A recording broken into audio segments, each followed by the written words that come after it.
Daniel, being human, had no idea what was going to happen, but he trusted.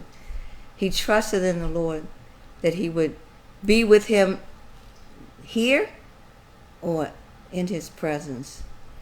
And nothing was hurt on him. Nothing, he had no harm come to him. He was found blameless before God and before his king. And he said to him, I've done no harm. And that's Christ again. He did no harm. But those who would not believe persecuted him, including Saul at one point. Persecuted him, defiled his name, tried to. But the power of the living God overcame everything. He overcame death. And he reigns forever. And here comes Daniel, just perfectly fine, out of the den.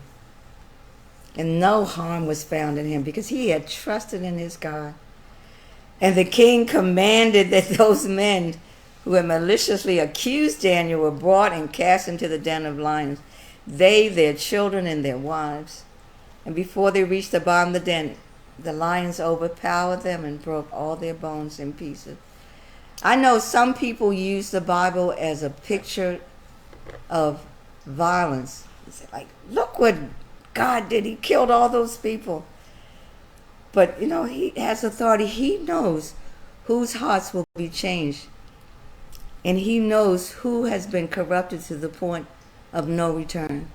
We can't question God's decision because life and death is in his hands.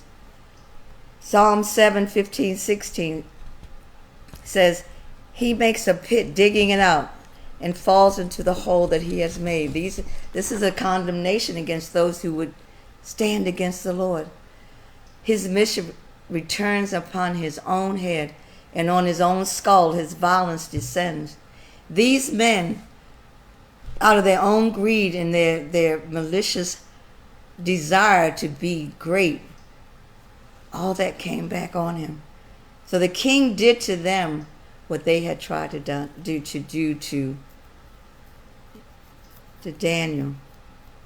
Then the king Darius wrote to all the peoples, nations, and languages that dwell in all the earth. Peace be multiplied to you. I make a decree that in all my royal dominion, people are to tremble and fear before the God of Daniel. And an interesting part, I was just reading about this, that Darius is only over a certain area of the world. But my royal dominion, not Daniel, the king Darius is only over a certain area of the world. But he thinks he's so great that this is, it's only over his dominion. God is more immense than he. There is much more of the world that needs to know about him and who his son and how wonderful he is. So this is just the beginning.